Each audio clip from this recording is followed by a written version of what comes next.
ప్రభునందు ప్రియమైన వాళ్ళరా, అందరికీ యేసుక్రీస్తు పరిశుద్ధ నామంలో సాయంకాల వందనాలు. మరి చిన్న ప్రార్థన చేసి ఈ కార్యక్రమాన్ని సుహాసిని గారికి అప్పచెబుతాం. మళ్ళీ చివరి ప్రార్థన దీవెనలో కలుస్తాం. కాబట్టి తలలు వచ్చి ప్రార్థన చేసుకుందాం. పరిశుద్ధుడు అయిన తండ్రి, ఈ 2025 క్రిస్మస్ సాయంకాల ఆరాధన ద్వారా అనేక గృహాల్లో క్రీస్తుని ఆరాధించుటకు, పూజించుటకు, మా రక్షకునిగా స్వీకరించుటకు, ఆయన రక్తం ద్వారా విమోచించబడి నిత్యరాజ్యానికి వారసులవుటకు కృపనిమ్మని, ఈ ఆరాధనంతయు నీ ఆత్మ అధ్యక్ష స్థానంలో నడిపించమని, మా యావత్తు పాపదోషాలు క్షమించమని మా ప్రభువైన యేసు పేరు వేడుకొని ప్రార్థిస్తున్నాం తండ్రి. ఆమేన్. సుహాసిని గారు, ఆరాధన నడపండి. లేకపోతే ఆరాధన చేసి మీకు ఇవ్వనా?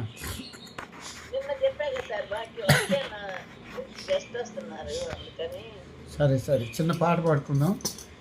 ఇవాళ ఎవరు స్పీకర్? ఎవరు తెలియదు సార్ నాకు. సోదరు అనితానా?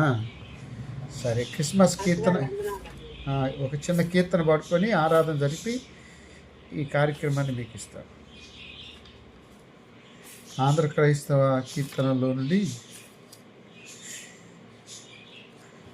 127వ కీర్తన, దూతపాట పాడుడి అనే కీర్తన పాడి ఈ వాక్య ధ్యానాన్ని సోదరాన్ని తాకిద్దాం.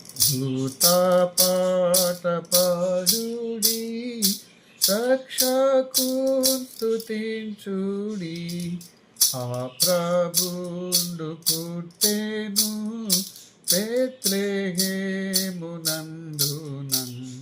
భూజనంబుకెల్లను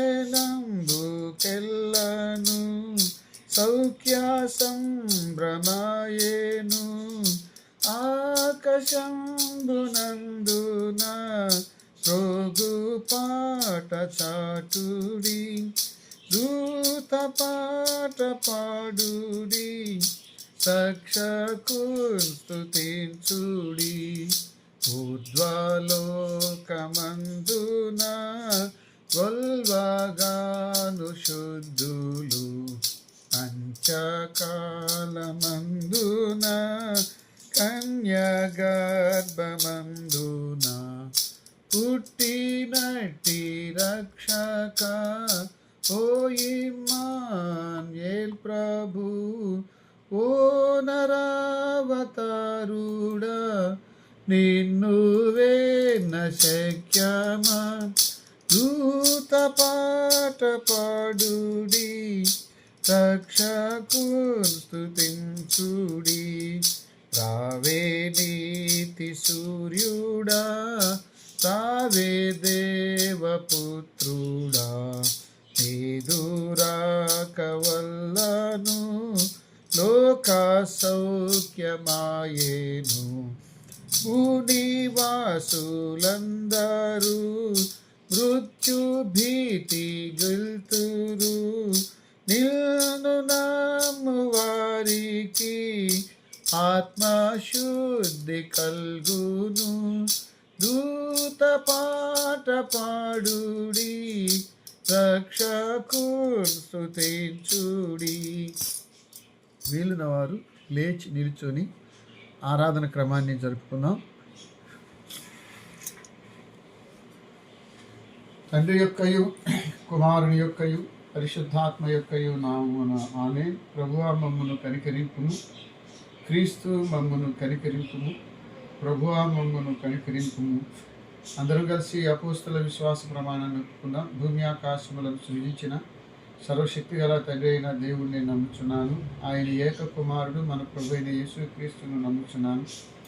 ఈయన పరిశుద్ధాత్మ వలన గర్భమును ధరింపబడి కన్య అయిన మరియకు పుట్టి పొంతి పిలాతు అధికారం క్రింద శ్రమపడి సిలువ వేయబడి చనిపోయి సమాధి చేయబడినని, అదృశ్యలోకములోనికి దిగినని, చనిపోయిన వారిలో నుండి 3వ దినమున లేచి పరలోకమునకి సర్వశక్తి గల తండ్రి అయిన దేవుని కుడి చేతి వైపున కూర్చుండి ఉన్నాడని సజీవులకును మృతులకును తీర్పు చేయుటకు అక్కడి నుండి వచ్చినవి నమ్ముచున్నాను. పరిశుద్ధాత్మను నమ్ముచున్నాను. పరిశుద్ధ క్రైస్తవ సంఘము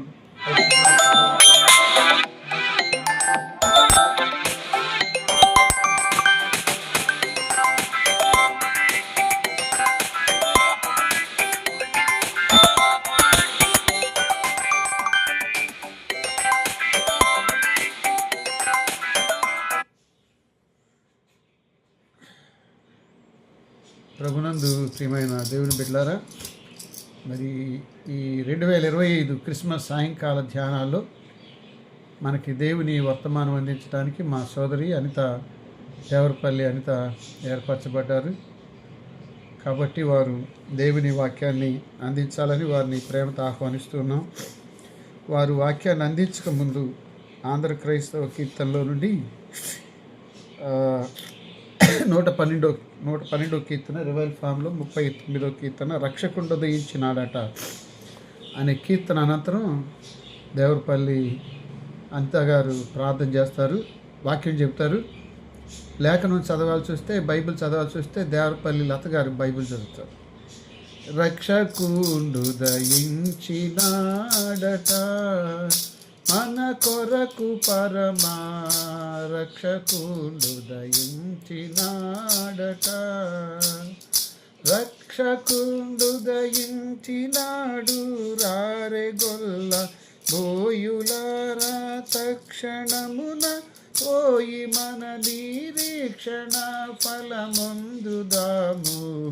రక్షకుండు దయించినాడట, దావీదు వంశమందు ధన్యుడు జన్మించినాడు.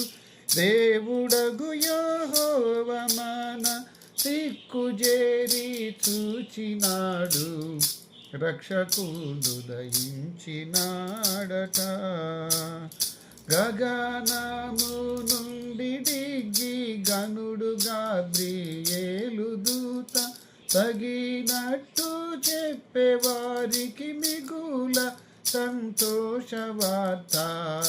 రక్షకుండు దయించినాడట, వర్తమానము చెప్పి తూత వైభవమున పోగుచున్న కర్తను చూచిన వెనుక కాంతము విశ్రాంబపుడు. రక్షకుండు దయించినాడట,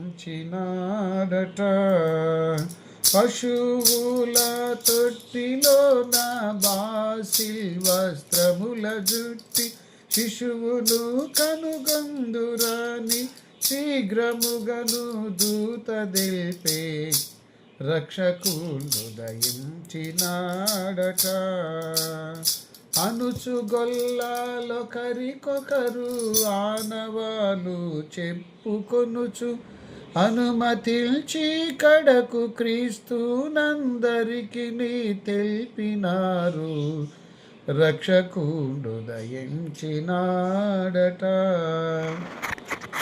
వాక్యాన్ని మా టెక్స్ట్ ఉంటే చెప్పండి. టెక్స్ట్ మన సోదరి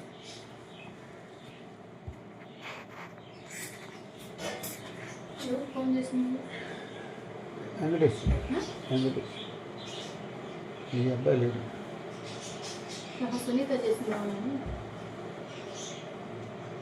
అమ్మా అనిత మొదలు పెట్టండి. ఒకవేళ టెక్స్ట్ చదవాల్సి చెప్తే దేవరపల్లి లత గారు చదువుతారు. సరే పాస్టర్ గారు. అందరికీ వందనాలు. యేసునామంలో క్రీస్తు కుటుంబ సభ్యులకు ఈ క్రిస్మస్ ఆరాధనకి ప్రేమపూర్వకంగా ఆహ్వానిస్తున్నాను. అంతేకాకుండా మీ పాస్టర్ గారండి మీది అని వీడియో వినిపించి కనపడతలేదు తండ్రి. ఇది వీడియో ఇస్తే లైవ్ ఇది యూట్యూబ్లో వస్తుంది అందుకని.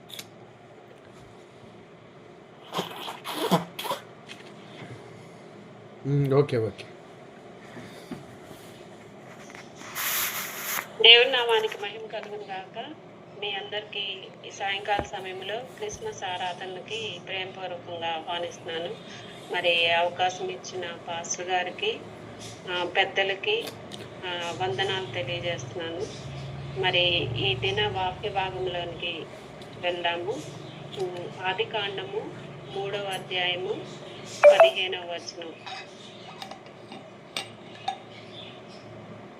ఆదికాండము 3వ అధ్యాయము 15వ వచనము చదివి ప్రార్థన చేసుకొని వాక్య ధ్యానంలోనికి వెళ్దాము. మరియు నీకును స్త్రీకిని నీ సంతానమునకును ఆమె సంతానమునకును వైరము కలుగజేసెదను. అది నిన్ను తల మీద కొట్టును, నీవు దాన్ని మడ మీద కొట్టుదు అని చెప్పెను. చిన్న ప్రార్థన. సర్వాధికారమైన దేవా, నీకు వందనాలు, స్తోత్రాలు ప్రభువా. నీ పాదాల ఎద్దుకు వచ్చి ఉండగా ప్రభువా, నాయన తండ్రి, మాతో మాట్లాడండి, మమ్మల్ని సరిచేయండి. ఇంకా ప్రభువా, నీ పోలికలోనికి మారటానికి, నీ కోసం బ్రతకటానికి మమ్మల్ని అందరినీ బలపరచమని నాయన తండ్రి, మరి ఈ వాక్య ధ్యానం ద్వారా ప్రభువా మమ్మల్ని దీవించండి, మమ్మల్ని సరిచేయమని ప్రభువా, నీ పోలికలోనికి మార్చమని మా ప్రభువును ప్రియకుమారుడు నాయన యేసు పరిశుద్ధ నామమున వేడుకొని ప్రార్థిస్తున్నాను తండ్రి. ఆమేన్. ఈ ఆదికాండము 3వ అధ్యాయం 15వ వచనము ఇది క్రైస్తవ లోకంలో అందరికీ సుపరిచితమైన వాక్యము. ఈ సందర్భం అందరికీ తెలిసిందే, అయినప్పటికీ నేను క్లుప్తంగా తెలియజేస్తాను. మరి దేవుడు సృష్టిని 6 రోజుల్లో చేసి మంచిదిగా ఉందన్నాడు.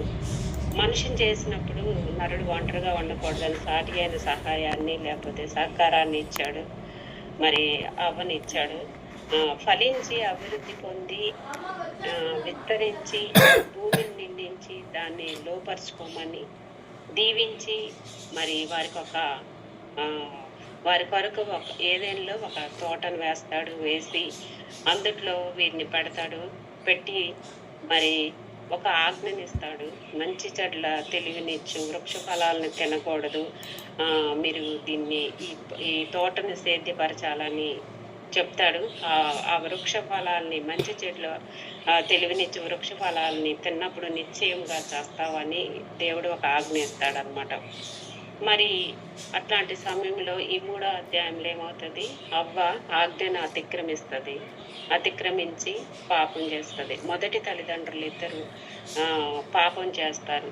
మరి ఈ చాలా మంది ఈ ఆదికాండం 3వ అధ్యాయం లేకపోతే బాగుంటది అని అనుకుంటారు. ఎందుకంటే ఈ 3వ అధ్యాయంలో మరి 2 వరకు ఎంతో చక్కగా మంచిగా ఉంది, చాలా మంచిగా ఉందని దేవుడు ఎంతో ప్రేమతో సృష్టించేసి పెడతాడు. అయితే ఈ 3వ అధ్యాయంలోకి వచ్చలేకే మనము మానవుని యొక్క పాపాన్ని చూస్తాము, పతనాన్ని చూస్తాము. మరి భయం వస్తుంది, దేవునితో సంబంధాన్ని వాళ్ళు కోల్పోతారు, మరణం వస్తుంది, శారీరక మరణము, ఆధ్యాత్మిక మరణం వస్తుంది. అంతేగా మరి మరణము వస్తుంది అనమాట. ఇక్కడి నుంచి ఈ అపవాదితో శత్రుత్వం ఏర్పడుతుంది. ఆదికాండం 3వ అధ్యాయం నుంచి ప్రకటన గ్రంథం 20వ అధ్యాయం వరకు ఈ వైరం కొనసాగుతూ ఉంటది అనమాట.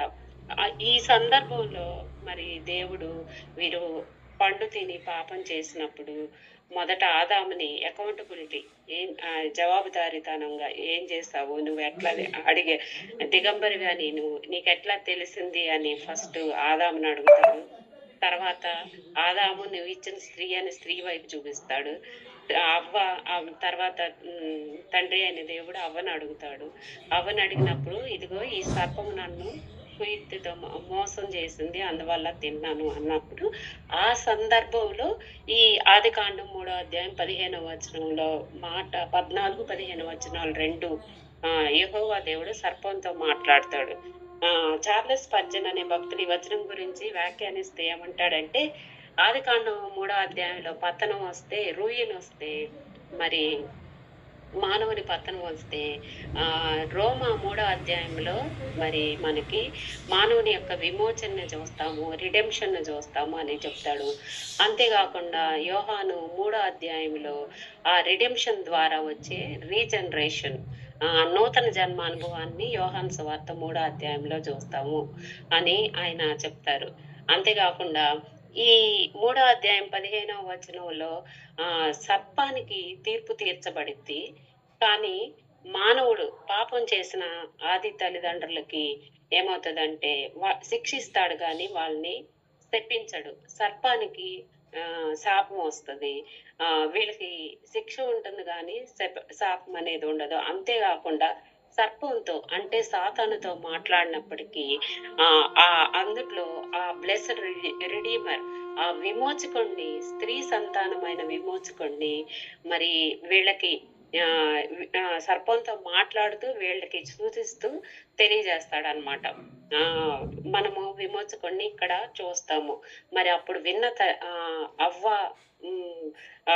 ఆదాము మరి వాళ్ళకి ఎంతవరకు అర్థమైందో మనకైతే తెలియదు. కానీ మనకి ఇప్పుడు ప్రత్యక్షత అనేది అంటే దైవవాక్యం కంప్లీట్ గా ఉంది కాబట్టి స్త్రీ సంతానం అన్నప్పుడు ఎవరు, ఆయన ఎలా వస్తాడు, ఆయన ఏం చేస్తాడు అనేది మనకి అర్థమైంది. అయినప్పటికీ ఆ వాగ్దానాన్ని వాళ్ళు గట్టిగా ఆదాము అవ్వలు నమ్మారు, దానికోసం జీవించారనమాట. ఇక్కడ మనము మొట్టమొదటిగా స్త్రీ సంతానము అని, మరియు నీకును స్త్రీకిని, నీ సంతానమునకు ఆమె సంతానమునకు, ఇక్కడ సంతానాలు రెండు చూస్తాము. ఒకటి స్త్రీ సంతానం చూస్తాము, రెండవది సర్పం యొక్క సంతానం చూస్తాము. సర్పాన్ని లిటరల్ గా చూసినప్పుడు మనకు భయం అవుతుంది. సర్ప సంతానము అని అంటే సర్పం నుండి వచ్చిన వారని కాదండి. అది evil, the mind of flesh అనని మనము అనొచ్చు. లేకపోతే ఇంకోటి ఫ్రెండ్షిప్ ఆఫ్ వరల్డ్, ఇక్కడ ఎనిమిటీ విత్ గాడ్ అన్నమాట. ఇక్కడ సంతానము అన్నప్పుడు స్త్రీ సంతానము, ఇది ప్లూరల్ లో మనకి ఉపయోగించలేదు ఈ వర్డ్. మనకి సింగులర్ గా ఒక్కళ్ళే అన్నట్టుగా మనకి తెలియజేయబడింది.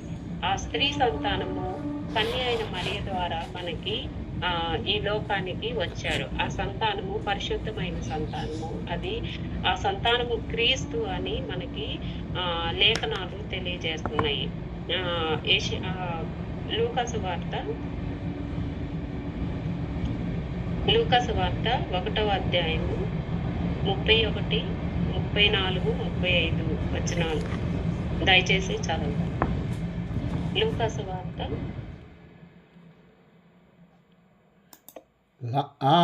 ఏమండి దేవరపల్లి లత గారు, కొంచెం చదివి సహాయం చేయండి.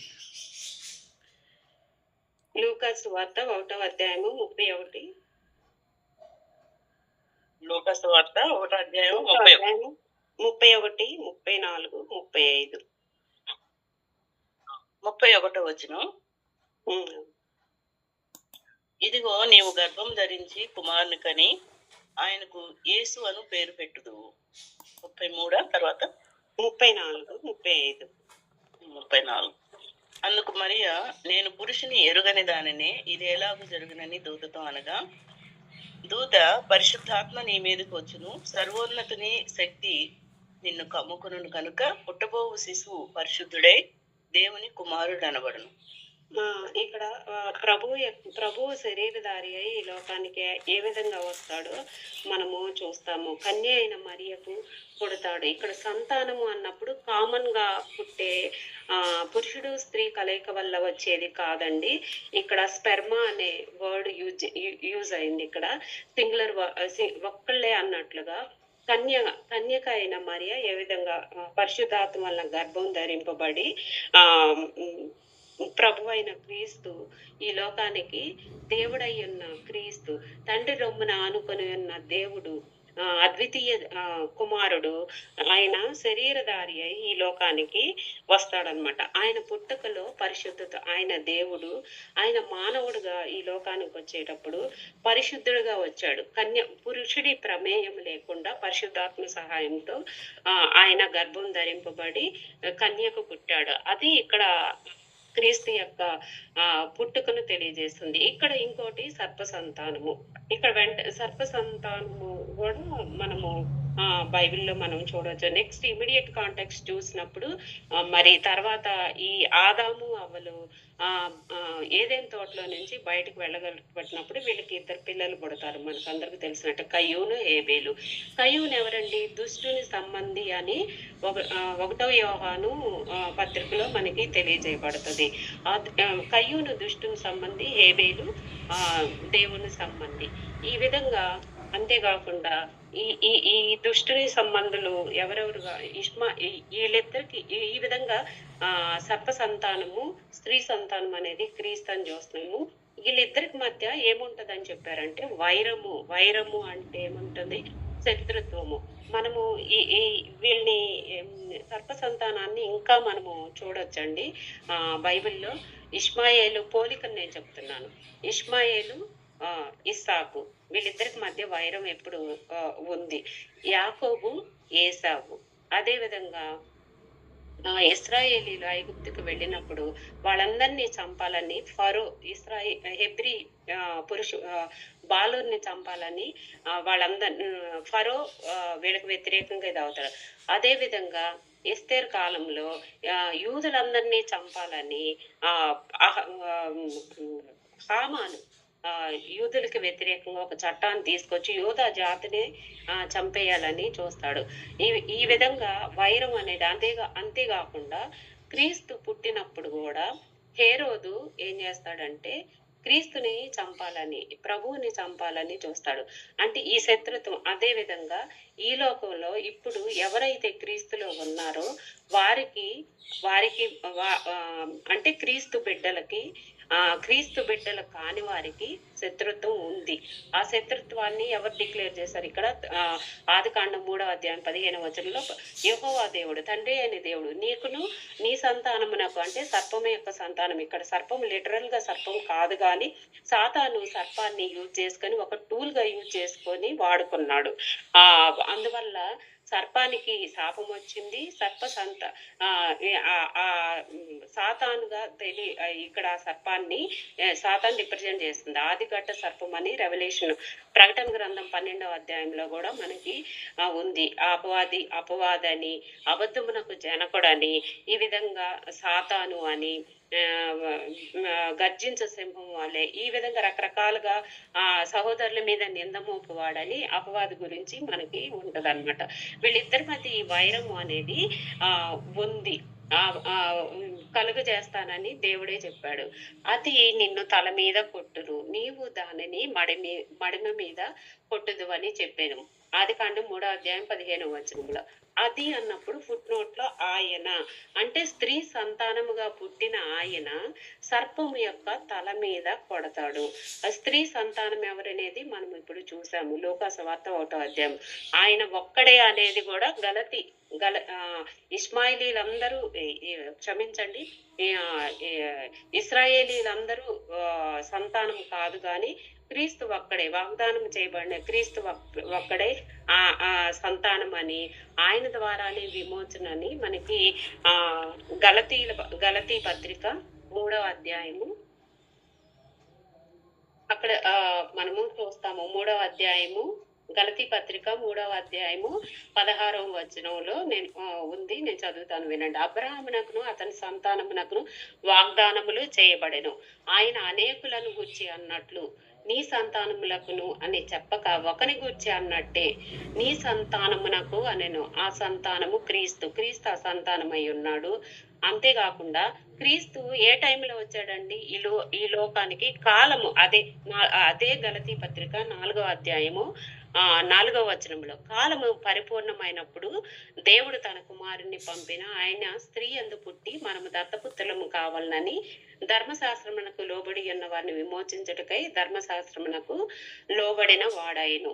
స్త్రీ అక్కడ యేసు ప్రభు రైట్ టైంలో ఎవరికి పుట్టాలో, ఎక్కడ పుట్టాలో, ఎలా పుట్టాలో మరి వాగ్దానం ఇక్కడ ఆదికాండంలో ఇవ్వబడిన వాగ్దానము మనకి దాదాపు ఇది మోషే గ్రంథకర్త రాస్తున్నాడు.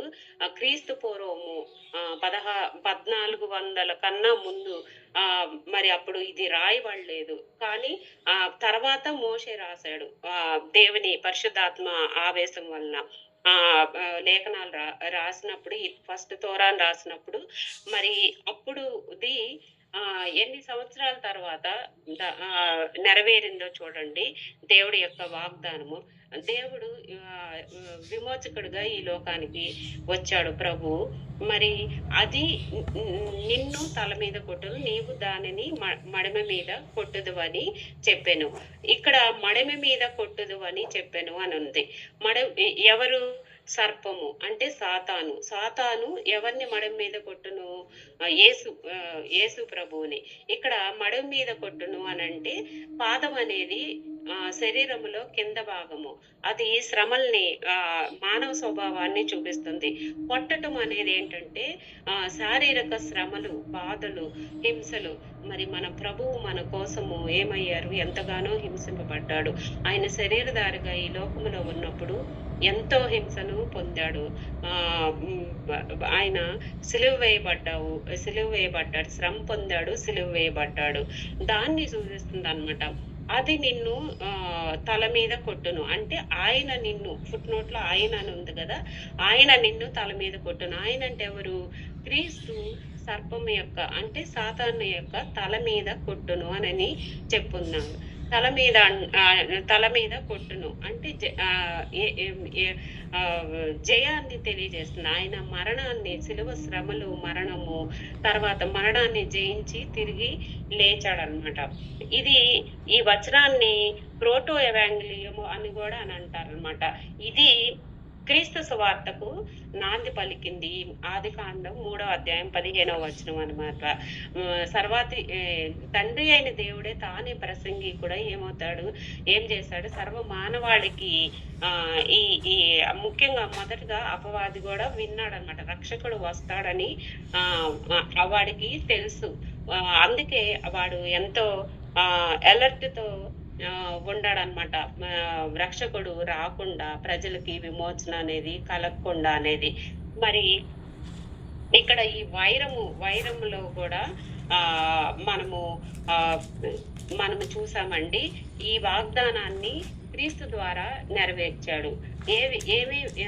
ఆ విజయం అనేది ఇప్పుడు ఈ రోజు మన టాపిక్ పేరు స్త్రీ సంతాన విజయము. స్త్రీ సంతానము క్రీస్తు అని మనం తెలుసుకున్నాము. ఆయన వేటి మీద విజయము సాధించాడు? మొట్టమొదటిగా పాపం మీద మరియు శోధన మీద ఆయన జయాన్ని సాధించాడనమాట. మరి ఏదైనా తోటలో ఆదాము అవ్వలు శోధించబడినప్పుడు శోధనకి లొంగి పాపాన్ని చేశారు, శోధింపబడ్డారు, పాపం చేశారు. కానీ యేసు ప్రభు వారు శోధించబడ్డారు. ఆయన బాప్తిసం తీసుకున్న తర్వాత, ఆయన శరీరధారిగా వచ్చి బాప్తిసం తీసుకున్న తర్వాత లోకంలో అరణ్యంలో ఉన్నప్పుడు ఏమైందంటే అపవాది వచ్చి శోధించబడినప్పుడు ఆయన శోధించబడ్డాడు కానీ పాపం చేయలేదు. శరీరాశ ద్వారా అంటే రొట్టెని రాళ్ళని రొట్టెలుగా చేసుకొని తినమని చెప్తాడు. అంతేకాకుండా నాకు మొక్కమని చెబుతాడు. అంటే శరీరాశ, నేత్రాశ, జీవపడములు. ఇది మత్తయి సువార్త 4వ అధ్యాయంలో మనము చూడగలుగుతాం. వీటన్నిటిని ఆయన జయిస్తాడనమాట. ప్రభువు శోధనని జయించాడు. ఆయన శోధింపబడినను ఆయన పాపం చేయలేదు. దయచేసి చదవండి హెబ్రీలకు రాసిన పత్రిక 4వ అధ్యాయము 15వ వచనము. హెబ్రీలకు రాసిన పత్రిక 4వ అధ్యాయము 15వ వచనము. నేను చదువుతున్నాను చూడండి. చదవదు. మన ప్రధాన యాజకుడు మన బలహీనతలందు మనతో సహానుభవం లేనివాడు కాడు గాని సమస్త విషయముల్లోనూ మన వల్లనే శోధింపబడినను ఆయన పాపము లేనివాడుగా ఉండదు. ఆయన పుట్టుకలో పాపం లేదు. అదే విధంగా ఆయన జీవించినప్పుడు ఆయన పరిశుద్ధాత్మ వలన పుట్టాడు. ఆయన జీవించినప్పుడు ఆయన జీవితంలో పాపము లేదు. పాపం మీద మరియు శోధన మీద ఆయన జయాన్ని పొందుకున్నాడు. మరి ఆయన బిడ్డలముగా మనం ఇప్పుడు శోధించబడతాము. లోకంలో ఉన్నాము, శరీరంతో ఉన్నాము. అంతేకాకుండా అపవాది కూడా మనకి శత్రువు. కాబట్టి శోధించబడినప్పుడు మనం పాపం చేయాల్సిన అవసరం లేదు. దాని మీద కూడా మనకి ప్రభువు జయం ఇచ్చాడు. ఎందుకంటే ఆయన చిందించిన రక్తం ద్వారా మనకి మన పాపములను, మనకి 1 యోహాను పత్రిక 1వ అధ్యాయంలో ఉంటది. మన పాపములను మనం ఒప్పుకొని యెడల ఇది ఆయన నమ్మదగిన వాడు, నీతిమంతుడు కనుక మనల్ని సమస్త దుర్నీతి నుండి విడిపిస్తాడు. శోధించబడటం అనేది ఇప్పుడు సపోజ్ ఏందంటే, ఒకటి మన రోడ్డు మీద వెళ్తున్నామండి, ఏదైనా అడ్వర్టైజ్మెంట్ చూసాము, అది అశ్లీల పిక్చర్‌ని చూసాము, పొరపాటున కళ్ళలో పడింది. వెంటనే మనము దేవుడి బిడ్డలుగా అది అశ్లీలంగా ఉందని తల తిప్పేసుకుంటాం. కానీ దాన్ని వాంటెడ్‌గా మళ్ళీ చూస్తే అది ఎలా ఉంటదో ఏంటనేది దాన్ని శోధించబడటం అని అంటాం. మళ్ళీ శోధించబడి పాపం చేయటం. శోధించబడటం తప్పు కాదు గాని ఆ శోధనకి లోనవటము పాపము. కానీ ఇక్కడ ప్రభు శోధించబడ్డాడు, కానీ ఆ శోధనకి జయించాడు. ఆయన పాపము లేనివాడుగా జీవించాడు, ఆ పాపాన్ని జయించాడు అన్నమాట. అంతేకాకుండా ఆయన మనల్ని ఏం చేశాడు, తండ్రితో సమాధానపరిచాము. మనం ఏమయ్యాము, మన మొదటి తల్లిదండ్రులు పాపం చేయటం వల్ల శారీరక మరణం వచ్చింది. మొట్టమొదటిగా ఆధ్యాత్మికంగా మరణించారు. అంటే సపరేషన్ ఫ్రమ్ ద గాడ్, దేవుడితో సంబంధాన్ని కోల్పోవటం వల్ల ఆధ్యాత్మిక మరణం వచ్చింది. ఆ తర్వాత శారీరక మరణం ఉంది, మరణం వచ్చింది. నిశ్చయముగా పండు తినదనమున నువ్వు చచ్చేదవని దేవుడు ఏ ఆజ్ఞ అయితే ఇచ్చాడో అది నెరవేరింది.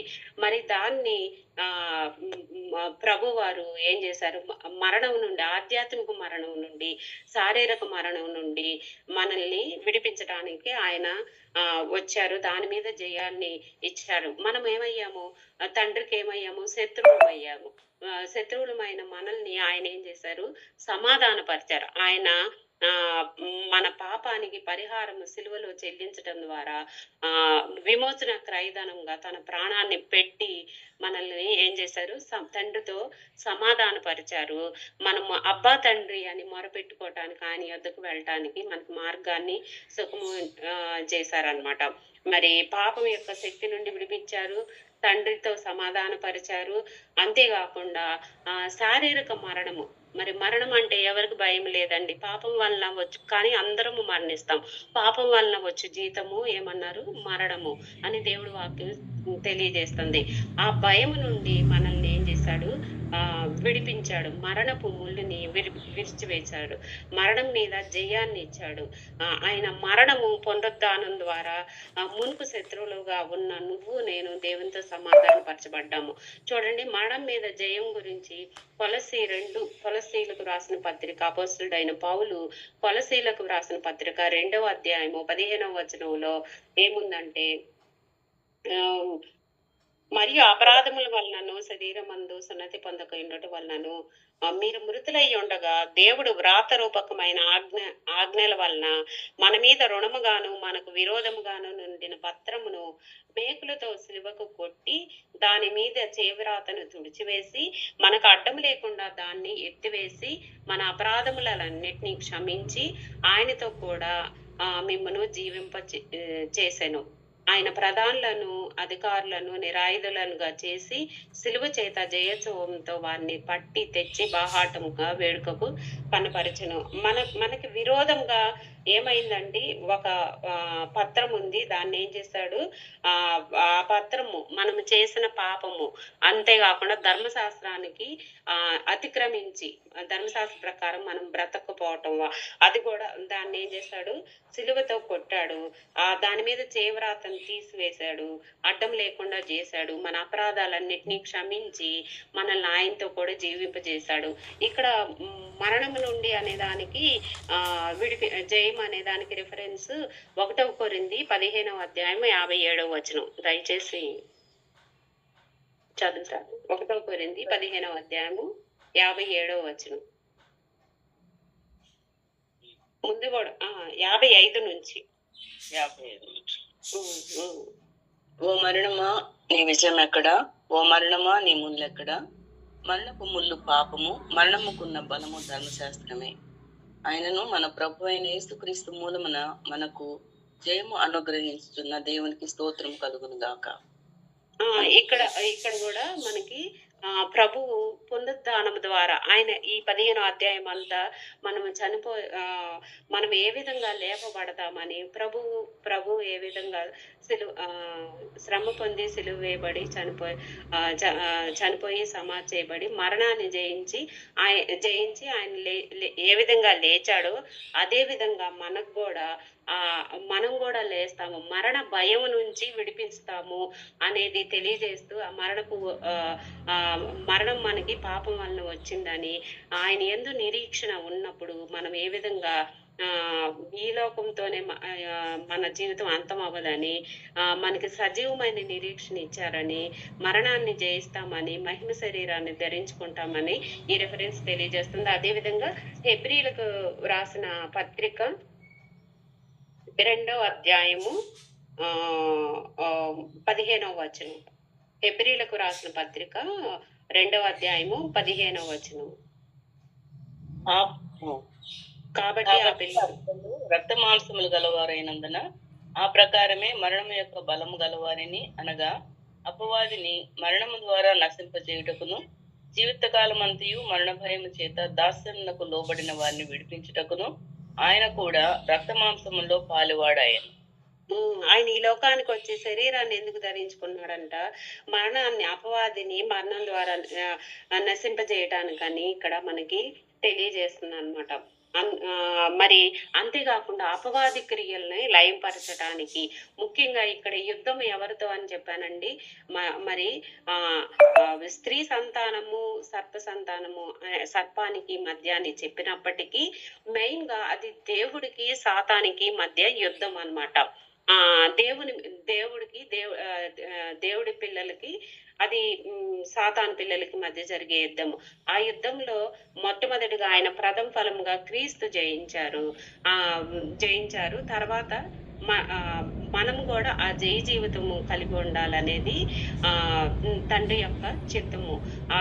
అది అందువల్ల ప్రభువుని మనకి మోడల్ గా పెట్టారు.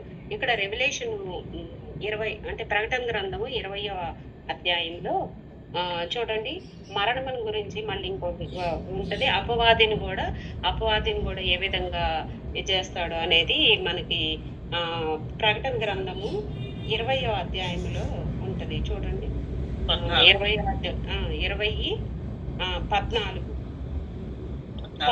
ఇక్కడ 14 మరణమును మృతుల లోకమును అగ్నిగుండంలో పడవేయబడెను. ఈ అగ్నిగుండము 2వ మరణము. ఎవరిపైనను జీవగ్రంథమందు వ్రాయబడినట్టు కనబడిన ఎడల వాడు అగ్నిగుండములో పడవేయబడవలెను. ఇక్కడ మరణము మృతుల లోకమున ఏమవుతుంది? ఇంకా మరణం అనేది ఉండదు ఎవరికి? యేసు యందు విశ్వాసం ఉంచిన వారికి.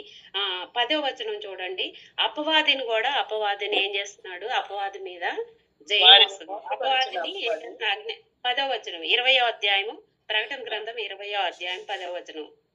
వారిని మోసపరిచిన అపవాది అగ్నిగంధకముల గల గుండంలో పడవేయబడెను. అచ్చట అక్రోధ యుగమును అబద్ధ ప్రవక్తయు ఉన్నారు. వారు యుగ యుగములు రాత్రింబగళ్ళు బాధింపబడుతుంది. ఇక్కడ ఇప్పుడు మనకి త్రిత్వం ఎలాగో సాతాను కూడా త్రిత్వాన్ని ఇక్కడ రిప్రజెంట్ చేస్తా. అపవాది, అబద్ధ ప్రవక్త, క్రూర మృగము, అబద్ధ ప్రవక్త, వీళ్ళు ముగ్గురు ఇది కౌంటర్ ఫీట్ అనమాట. కౌంటర్ ఫీట్ ఆఫ్ దేవుడికి వ్యతిరేకంగా ఉన్న త్రిత్వం అనమాట. ఈ అపవాది, అబద్ధ ప్రవక్త, క్రూర మృగం వీళ్ళు కూడా ఏమైపోతున్నారు? ఇంకా ఉండరు, నాశనం అయిపోతారు.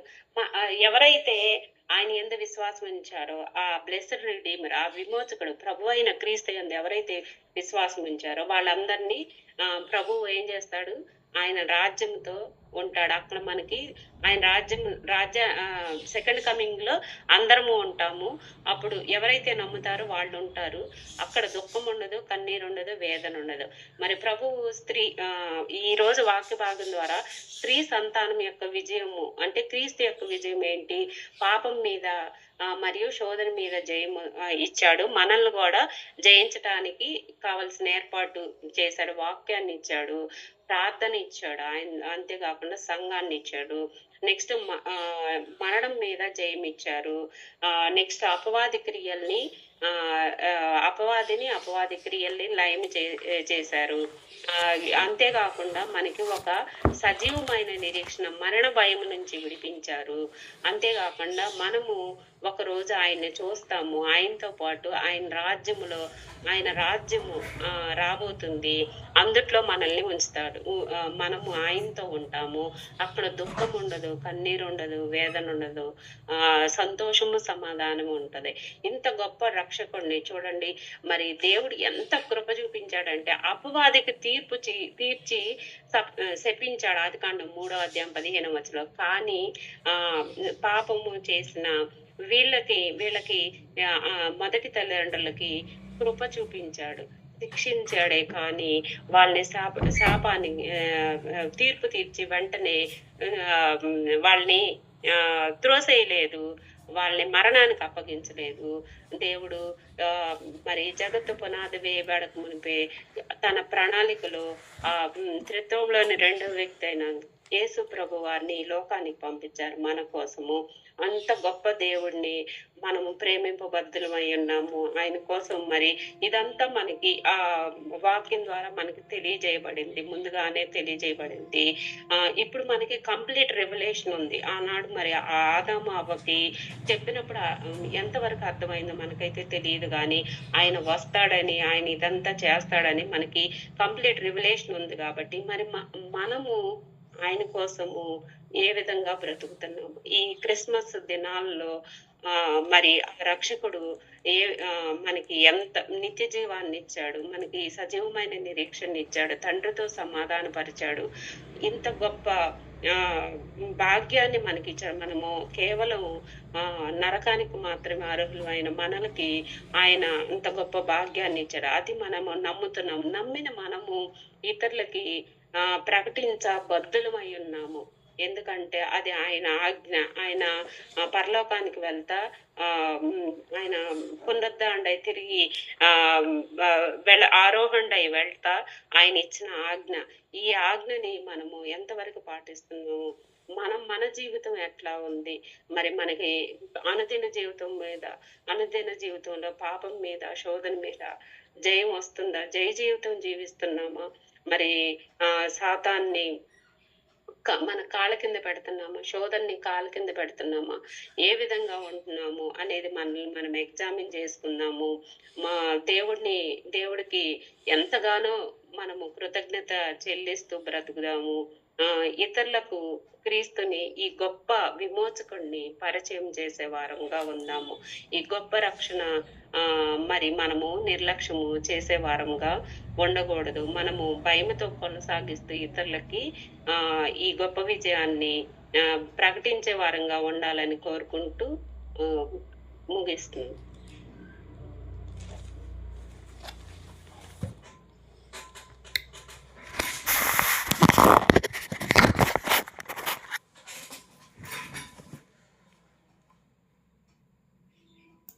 ప్రభునందు ప్రియమైన వాళ్ళరా, ఈ 2025 సంవత్సరపు క్రిస్మస్ సాయంకాల ధ్యానంలో మనకి చక్కని వర్తమానం అందించిన సోదరి దేవరపల్లి అనిత గారికి మనందరి పక్షాన వందనాలు తెలియజేస్తున్నాను. రేపటి దినం ఎవరండి?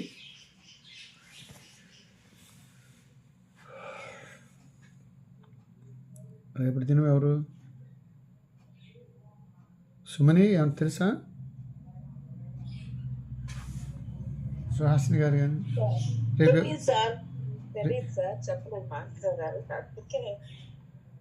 రేపు ఎవరు?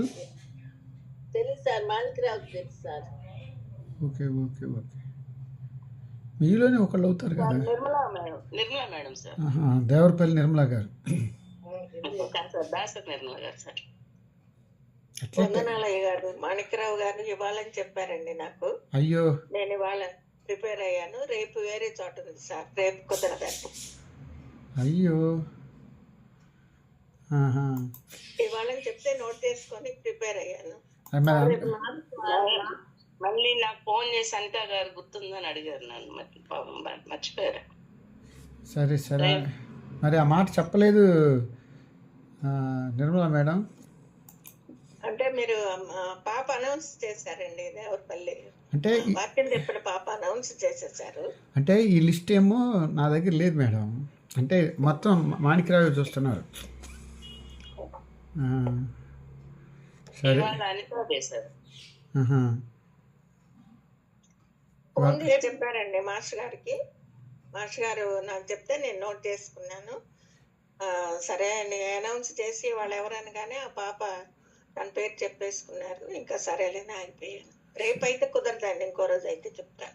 ఇంకో రోజు చెప్పండి, అదే సబ్జెక్ట్ ఉంచండి. మీదే సబ్జెక్టు? నాది లోకా సువార్త 4వ అధ్యాయం 18, 19 వచనాలండి. వాస్తవంగా అయితే ఇదే సబ్జెక్ట్ ఇవాళ ఉదయం నేను చెప్పాను. ఈ లిస్ట్లో ఇదే ఉంది ఇవాళది నేను ఉదయం చెప్పే చర్చిలో. అంటే ఇప్పుడు మా పాపట్లో వేసింది ఇదే రోట, ఇదే పద్ధతి. మీదేమన్నారు? లూకా సువార్త 4వ అధ్యాయం 18, 19 వచనాలండి. లూకా సువార్త 4వ అధ్యాయం 18, 19. ఒక్క నిమిషం ఉండండి. లూకా సువార్త 4వ అధ్యాయం 18, 19 బుధవారం అండి. అంటే ఇదిగో ఇవాళ బుధవారమే సార్. ఇవాళ మంగళవారం మేడం. ఇవాళ మంగళవారం. ఇదిగోనండి ఈ లిస్ట్లో, ఇదిగోండి లిస్టు. సరేనండి. రేపు బుధవారం అంటే ఇది మేము ప్రింట్ వేసిందే మీకు ఇచ్చాము. రేపు బుధవారం లూకాసు వార్త 4, 18, 19. తర్వాత మార్కు 1, 38 శుక్రవారం. శనివారం లూకా 1, 5, 7. అయితే రేపు సరే చెప్తానండి, వేరేది ఇంకో అడ్జస్ట్ చేసుకుంటాను. సరే రేపు మీది చూసుకోండి మేడం ఒకసారి. ఈ లిస్ట్ రేపు అయితే రేపే బుధవారమే లూకా 4, 18, 19. ఇది అనుకుంటా బహుశా. ఇది నజరేత్ మేనిఫెస్టో ఉంటుంది బహుశా. బాగున్నారండి మీ కుమార్తె అల్లుడు? బాగున్నారు సార్, వందనాలండి. సంతోషం. మేడం నిర్మల దేవరపల్లి నిర్మల కదా? దాసరి నిర్మల అండి, దేవరపల్లి కరంచంద్. నాకు ఇక్కడ నిర్మలా దేవరపల్లి అని వస్తుందా? పర్వాలేదండి. ఆ అమ్మాయి ఇప్పుడు చెప్పిన అమ్మాయి దేవరపల్లి లత వాళ్ళ లత గారు అయ్యారు మా ఆడపడుచు సార్. దేవరపల్లి లత వాళ్ళ ఆడబిడ్డ. సరే ప్రార్థన చేద్దాం. తలలో ఉంచండి, కంట్లు మూసుకోనండి. రేపటి దినం అందరూ వినాలి. నిర్మలా గారు వింటున్నానండి. సరే మేడం, ప్రార్థించుకుందాం. పరిశుద్ధుడు అయిన తండ్రి, ప్రేమ గల ప్రభువా, దయగల తండ్రి, నీకు వందనాలు. గడిచిన యాడ్వెంట్ కాలంలో నుండి 2025 యాడ్వెంట్ కాలం వరకు మమ్మల్ని సజీవులుగా ఉంచారు. ప్రతి రాత్రి క్రీస్తు జననాన్ని గురించినటువంటి లేఖనాలు ధ్యానించడం ద్వారా నీ జననం యొక్క ఆవశ్యకత, దాని ద్వారా మానవులు కలిగిన రక్షణ, విమోచన, ఈ విషయాలు తెలుసుకోవడానికి మీరు మాకు అవకాశం ఇచ్చారు. మరి ఆదికాండ 3వ అధ్యాయంలో మానవ జాతి యావత్తు పతనమైన మొదటి దినం, మరి పడిపోయిన మానవ జాతిని పునరుద్ధరించడానికి రక్షకుడిగా వచ్చిన ప్రభువైన యేసుక్రీస్తుకు స్తోత్రములు ఆయన. మరి ఈ దినం వాక్యాన్ని చదివిన సోదరి, వాక్యం బోధించినటువంటి సోదరి అనితాన్ని బట్టి వందనాలు చెల్లిస్తున్నాను. తనకిచ్చిన సేవా స్ఫూర్తిని బట్టి, ప్రార్థన బట్టి, వాక్య ధ్యానాన్ని బట్టి వందనాలు. ఈ వాక్య ధ్యాన అధ్యయన ఆశీర్వాదాలు తనకు దయచేయండి. తన భర్త బిడ్డలు మీరు ఆశీర్వదించండి. ఇంకా సేవలో చక్కగా వర్ధిల్లుటకు కృప దయచేయండి. అలాగే తండ్రి, రేపటి దినం వాక్యం అందించబోయే నిర్మలా మేడం గారికి మంచి ఆరోగ్యం, ఆత్మ నడిపింపు దయచేయండి. ప్రతి రాత్రి ప్రార్థనలు మా కుటుంబాలకు దీవెనకరంగా ఉంచండి. మరి ఎంతమంది ప్రతి రాత్రి జూమ్లోను, ఫేస్బుక్లోను కలిసి తలలు ఉంచి ప్రార్థన చేస్తున్నారో, ఏకీభవిస్తున్నారు. తద్వారా ఒక కుటుంబంగా ఏర్పడి ప్రార్థన చేసుకోవడానికి మీరు అవకాశం ఇస్తున్నారు. కృతజ్ఞతలు. మరి క్రీస్తు కుటుంబంలోని ప్రతి ఒక్కరికి మంచి ఆరోగ్యము, క్షేమాన్ని దయచేయండి. ఈ చలికాలకు బలహీనతలు, వ్యాధులు స్వస్థపరచండి. నాయన, ప్రపంచ నలుమూలల ఖండాంతరాలకు విస్తరించిన ఈ పండుగ అందరూ జరుపుకోవాలి. నైజీరియా ప్రజలు జరుపుకోవాలి, ఉత్తర కొరియా వారు జరుపుకోవాలి, ఆఫ్ఘనిస్తాన్ ప్రజలు జరుపుకోవాలి, ఉత్తరప్రదేశ్, మధ్యప్రదేశ్, మహారాష్ట్ర, ఛత్తీస్గఢ్, మణిపూర్, ఒరిస్సా ప్రాంత ప్రజలు జరుపుకోవాలి. ముస్లిం దేశాల్లో ఉన్న క్రైస్తవులు, బౌద్ధ దేశాల్లో ఉన్నవారు, మరి కమ్యూనిస్ట్ ప్రాంతాల్లో ఉన్నవారు, అడవికొండ ప్రాంతాల్లో ఉన్నవారు అందరికీ కూడా ఈ సువార్త వెళ్ళాలి నాయన. ఈ సువార్తతో పాటు నీ రక్షణ ఆవశ్యకత ప్రతి వారు తెలుసుకోవడానికి కృప దయచేయండి. మరి ఆత్మీయంగా కొన్ని సంఘాలు, కొంతమంది వ్యక్తులు చల్లారిపోతున్నారు ప్రార్థన జీవితంలో. ఒకరోజు ప్రపంచానికి గొప్ప విప్లవాన్ని, ఉద్యమాన్ని తీసుకొచ్చింది ఇంగ్లాండ్ ప్రాంతం, జాన్ వెస్లీ గారి టైంలో. ఇప్పుడు అక్కడ నాయన ఆత్మీయంగా చల్లారిపోతున్నారు. అమెరికాలో కూడా నాయన బిల్లీ గ్రహం గారు గొప్ప ఉద్యోగ బోధకుడు, మళ్ళీ లాస్ ఏంజల్స్ ఆ ప్రాంతంలో ఆత్మీయంగా చల్లారిపోతున్నారు. అనుదిన ప్రార్థనలు లోపించటం, దైవ గ్రంథ ధ్యానం లోపించటం, దైవభక్తి లోపించటం, శ్రద్ధ లోపించటం, లోక విషయాల మీద ఆసక్తి పెరిగి దైవ విషయాల మీద శ్రద్ధ పోయి ఎంతోమంది భక్తులు, విశ్వాసులు, సంఘాలు సర్వనాశనం అయిపోతున్నాయి నాయన. ఈ రాత్రి వేళ అందరూ కూడా మోకరించి ప్రార్థించడానికి, బైబిల్ చదవటానికి, బైబిల్లో వ్రాయబడ్డ ఆజ్ఞలు పాటించడానికి శ్రద్ధ, ఆసక్తి, భయము దయచేయండి. అలాగే మేము పనిచేస్తున్నటువంటి ఫాదర్ హయ్యర్ లూథరన్ సంఘ కుటుంబాలన్నింటినీ దీవించిన ఆయన. బాపట్ల క్రైస్ట్ నగర్లోని మా సంఘ పెద్దలు, వారి కుటుంబాలు, సండే స్కూల్ బిడ్డలు, ఉపాధ్యాయులు, స్త్రీల సమాజం, యవనస్తులు, దేశ విదేశాల్లో ఉన్న బిడ్డలు దీవించండి. ఉదయారాధనకు ఇచ్చేసేవారిని దీవించండి. వాక్య బోధకులను ఆశీర్వదించండి. అలాగే ఈ క్రిస్మస్ ప్రతి కుటుంబానికి దీవెనకరంగా ఉంచండి. మా యావత్తు పాపదోషాలు క్షమించిన ఆయన. ఈ రాత్రి వాళ్ళు ఎవరైనా వ్యాధిలో ఉన్నా, బాధలో ఉన్నా, శ్రమలో ఉన్న విడుదల దయచేయండి. ఆంధ్ర సౌవార్త లూథరన్ సంఘంలోని తోటి కాపర్లు, సేవకులు, పనివారిని ఆశీర్వదించండి. మరి ఈ సీజన్లో రోడ్ల ప్రక్క వారికి ఆహారం ఇచ్చేవారు, దుప్పట్లు ఇచ్చి ప్రేమను వ్యక్తం చేసేవారు మీరు ఆశీర్వదించండి. ఆయన మీకు వందనాలు చెల్లిస్తూ ఉన్నాం. అలాగే మా క్రీస్తు కుటుంబంలో వారి బిడ్డలకు మంచి వివాహాలు, గర్భఫలాలు, అలాగే తండ్రి కుటుంబాల నెమ్మది, సమాధానం, ప్రతి ఒక్కరూ నశించక రక్షణ పొందేలాగా ప్రతి ఒక్కరూ నీటి బాప్తిసం పొంది ప్రభువుని రక్షకునిగా అంగీకరించినట్లు కృపనిమ్మని, నా యావత్తు పాపదోషాలు క్షమించుమని యేసుక్రీస్తు పరిశుద్ధ నామములో ప్రార్థించి అడిగి వేడుకుంటున్నాం తండ్రి. ఆమేన్. పరలోకమందున్న మా తండ్రి, నీ నామం పరిశుద్ధపరచబడుగాక, నీ రాజ్యం వచ్చుగాక, నీ చిత్తం పరలోకమందు నెరవేర్చున్నట్టు భూమి అందు నెరవేరునుగాక. మా అనుదినహారం మాకు దయచేయము.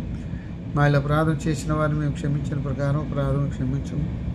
శోధంలోనికి తేక దృష్టిని తప్పించము. రాజ్యమును, శక్తియు, మహిమయు నిరంతరము నీవై ఉన్నవి తండ్రి. మన యేసు స్వామి కృప, తండ్రి అయిన దేవుని ప్రేమ, పరిశుద్ధాత్మని యొక్క అన్యోన్య సహాయం, సమాధానం ఇప్పుడు ఎల్లప్పుడూ మనకును ఆయన ప్రేమించు వారికి తోడైండునుగాక. సంతోషించుడి అందరూ నాతో సంతోషించండి,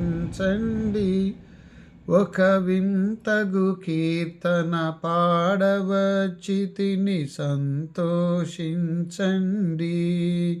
నాతో సంతోషించండి. మరోసారి పాల్గొన్న వారికి, వాక్యం చెప్పిన సోదరి అనితకు వందనాలు. అలాగే రేపు వాక్యం చెప్పబోయే నిర్మలా మేడం గారికి కూడా వందనాలు. రేపు సాయంత్రం ప్రోగ్రామ్ని ఒకవేళ సుహాసిని గారు నడుపుతారు. మాకు సంఘ పెద్దల మీటింగ్ ఉండొచ్చు బహుశా. కాబట్టి సుహాసిని గారు అందుబాటులో ఉండండి, లేకపోతే మరొకరికి అప్పచెప్పండి. వందనాలు తల్లి అనుష, బాగా చెప్పారు. వందనాలు. ఎవరు? మర్చిపోయామ్మా, ఏసునాథరావు. ఏసునాథరావు ఒకసారి ఇలా పిలవండి.